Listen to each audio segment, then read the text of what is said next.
everybody. Welcome to Good Morning KU. I'm Evan Anderson. And I'm Matt, and we've got a little bit of drama here on our 5th week of classes here at KU. Just on Monday, it was announced by the NCAA that we've been charged with 5 Level 1 charges against our basketball team and 2 Level 2 charges against the KU football team.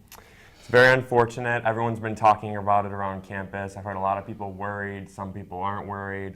Who knows if it will just be slap on the wrist kind of deal, or it could be something serious like championship. But, you know, Bill Self was charged with that too, and it's just a lot of people are worried about it. That's right. We were charged with lack of institutional control, which is a pretty big deal in terms of NCAA sports. That's usually what teams and coaches get charged with when they give out the big punishments like postseason bans or stripping away titles. So it could be something really big, and hopefully, you know, worst case scenario, we have a couple of postseason bans, or we get some Big 12 titles stripped away, or it could be something as low-key as maybe some revoking of scholarships. And, you know, that would be best case scenario, especially for the fan base here, who was really excited, myself personally, excited for this season. I thought it was going to be great. We still should have a good season, and nothing should really be that affected this season, but it just worries you going into the future of KU, you know, basketball, and especially even like, you know, we have the new era in football, so that shouldn't be too much of an issue there. But, you know, it's an unfortunate to the athletic department as a whole to have to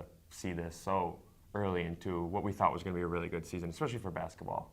That's right, and luckily Bill Self is a professional, and our team knows what they're doing, so I have no doubt that the season will continue on business as usual, and we'll continue to do great things. It's just a little worrying about what might happen, so we'll just have to proceed along as if everything is normal. We do have 90 days until KU has to make an official response, so it'll be a while before we really know a whole lot of what's going down. So until then, all we can really do is just hope for the best and hope that the team keeps continuing to deliver on the excellence that we've had thus far. Exactly. Hoping for the best is definitely something we can all keep in mind, especially fans, players, staff, everything like that.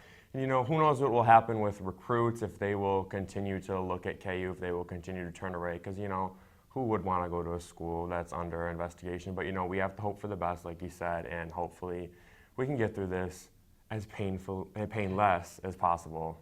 That's right, and luckily we do have an increasingly good football team under the mileage of Les Miles. Absolutely. So keeping that in check means that we can continue to look forward to KU athletics, in addition to our girls volleyball team, our soccer teams, our baseball teams, all of those that are doing excellently as well. So even if things die down a little bit on the basketball front, we've always got things to look forward to. Can't look down. We're on the up and up, and hopefully things continue to go up, and hopefully we're good. So it is the first day of fall yesterday, switching gears. It was, and the weather was beautiful here yesterday in Lawrence. It was gorgeous. It's a bit hot again, but hopefully we're going to be coming to a bit colder. I know that I'm a little bit tired of the intense summer heat. Yeah, I know everyone wants to switch out their wardrobe, get those fall clothes out, you know, do some fall things, and hopefully we're able to do that soon with the weather cooling down, but hopefully we don't have that bad of a winter though.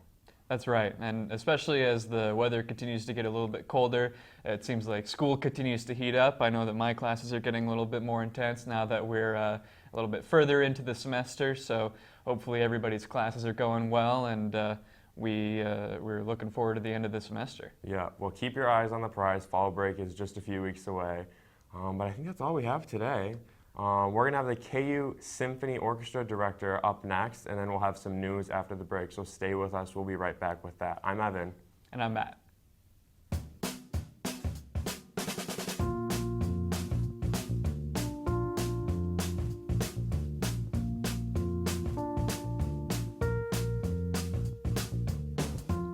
When you shop local in the heart of the city, you support the people that make our community thrive. The money you spend here stays here, in this place we call our home. Lawrence, Kansas, where there's good old-fashioned hometown pride. Eat local, drink local, shop local.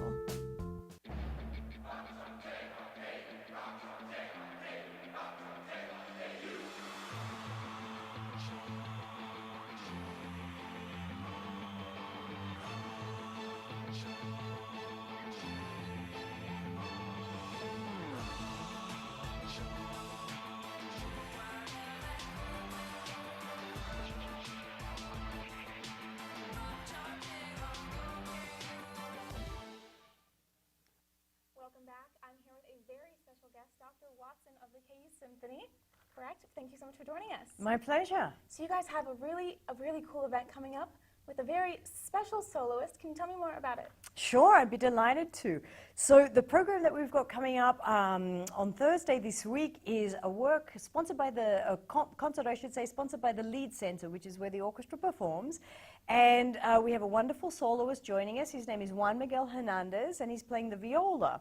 We were talking a little bit before we started recording, and you're right, you know, we don't so often have viola soloists. So that's actually, I think, the first time, certainly in recent years, that the KU Symphony has had the chance to work with a viola soloist. So we're absolutely delighted. And he's going to be performing a work by Martinu called the Rhapsody Concerto for viola and orchestra.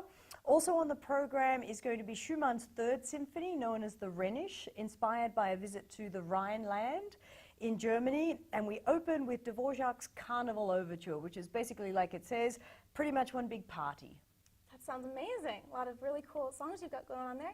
So what about, I would say, the theme of this event? How is it different than some concerts you've done before? Thanks for asking. So this is a really exciting thing for us in that we are partnering with another office on campus here, and that's CAPS, Counseling and Psychological Services. And this concert is basically aimed at promoting mental wellness and mental health in general, as well as sharing a little bit of information with the orchestra students involved, you know, and our general public, our audience, about the services that CAPS provide.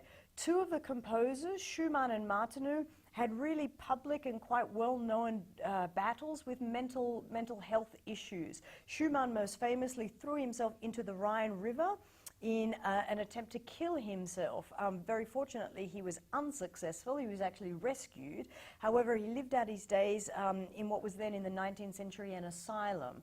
So Schumann is a very well-publicized example of a composer who really, you know, was able to achieve really great artistic heights and really write some wonderful compositions, but basically his day-to-day life was quite a struggle, and that was the same for Martinu. So I got thinking, and I thought that would be a really good opportunity to sort of, you know, highlight the challenges they faced and use it in September, which, you know, happens to be National Suicide Prevention Month, to promote the importance of reaching out for help when you feel you need it, speaking to those that can perhaps support you, sharing your feelings, you know, letting everybody know, students particularly, it's okay to not be okay, you know, and if you find yourself feeling in need of help and support, there's people that can help you. Some of those people are professional services like CAP, some of those people are faculty members such as myself, other staff members, friends, family, you know, people that you interact with on a daily basis, you know, and awareness is key. If we're able to help you, please let us know. Yes, and so you were telling me a little bit about your ideas for next semester and how you're going to make that different as well. Yeah, we've got quite a few exciting things coming up in general, actually. We've got a Halloween concert coming up before that. And in the Halloween concert, we're partnering with some members of our local community. The Lawrence High School Orchestra is going to join us. The Free State Orchestra is going to join us. At the end of the semester, we've got the very loved KU Vespers. And we're also going to be joined by some community members there. And next semester has got, you know, a number of really exciting things. One of them is an initiative featuring works of women composers. That is sort of something that we also passionately believe in.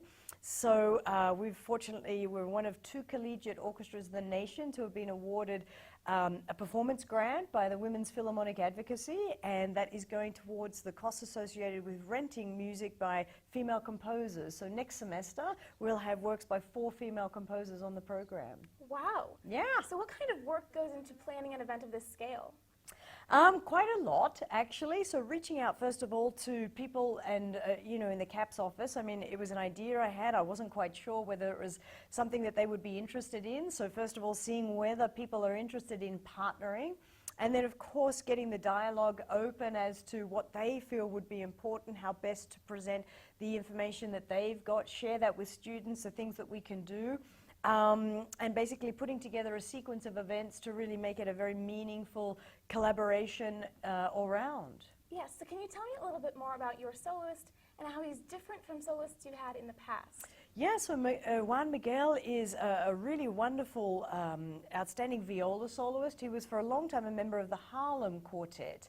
And he's also associated with the Sphinx organization, which is in Detroit. And the Sphinx organization is a powerful advocate and voice for diversity when it comes to the classical music world. And Juan Miguel, as an African-American soloist himself, I think is going to be the first to perform with the KU Symphony Orchestra. So we're very excited by that, and we feel it's very important. And I think, you know, in terms of our initiatives with regard to collaborating with the Sphinx organization, this concert with CAPS, and certainly, you know, including more works by women composers, that will hopefully give us the opportunity to be considered across the nation as a role model with respect to diversity in a collegiate orchestral program. I hope so. Absolutely. That's really incredible that you guys are bringing in all these different kinds of people to work with you. So when is this event? When can people come see it? So people can come and see it Thursday evening in the Lead Center of Lawrence. Performance begins at 7:30 p.m. I believe there's going to be a pre-concert talk a little bit before that. But yes, this Thursday, 7:30 p.m. That's really cool. And with all the context that you guys have brought in for this, I think it's going to be really impactful for a lot of people to come to that pre-show, I'd imagine. Yes? I hope so. That's the idea, yeah. So is there anything else you'd like to add? I think we've pretty much covered everything. We'd love to see you there, so do please come and join us on Thursday, 7:30 p.m., the KU Symphony Orchestra, viola soloist Juan Miguel Hernandez, and myself conducting. Thank you so much, Dr. Watson, for coming in. My pleasure. And we'll be back after the break. Have a nice day. You too.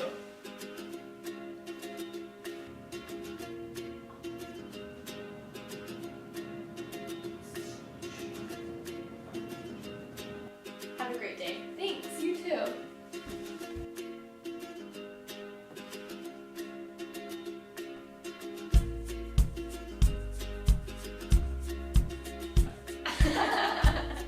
Make someone's day. Pay it forward. Welcome back. I'm Jasper. And I'm Sarah. This is your Tuesday. And Fleabag were the big winners on Sunday night at the Emmys. Game of Thrones won Best Drama Series, trying to record for the most wins that category. The show won 12 Emmys, adding to the record total for the most wins of any television drama ever. Fleabag won 4 Emmys, including Best Actress in a Comedy, Directing, and Best Comedy Series.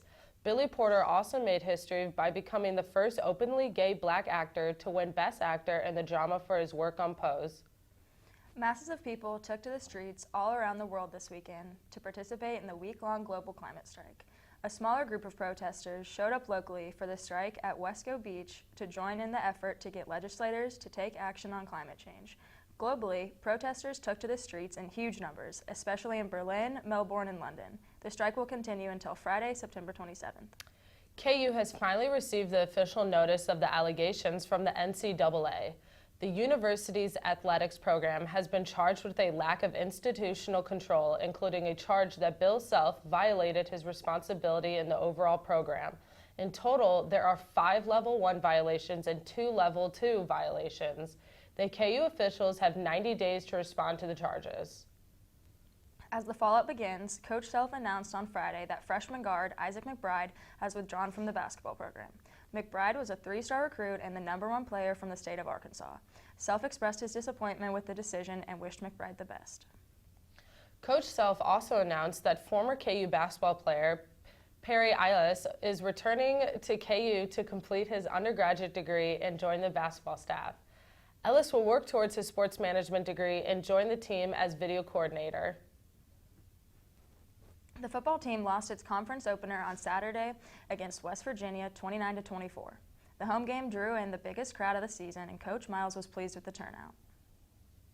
I was thrilled. You walked into a stadium that was very live, that people were enjoying football, and I'm thrilled.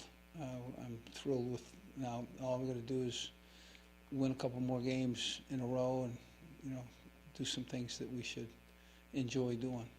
Because to me, the support is coming, and we are coming. So. Kansas will play on the road this week against TCU, and Coach Miles said that while the offense still needs some work, the defense has turned it up, and he is proud of them. Our defense playing lights out. Let me tell you when you can see a defense. It's first and goal at the 10-yard line. They just gave you a penalty for pass interference that was at least most questionable. But you know what they did? They rehuddled. They said, okay, this is what we need to do to win the game. Let's go do it. And they held them to a three-pointer. That defense is in gear and going. That's all we have for news and sports today. And while it might be the second day of fall, don't expect the leaves to be turning anytime soon. Temperatures this week are expected to remain in the upper 80s with 50% chance of rain over the weekend. And that's going to do it for our show this morning. The Playmakers will be here at noon with more sports news, and don't forget to watch Good Evening KU tonight at 5 p.m. Thanks for watching.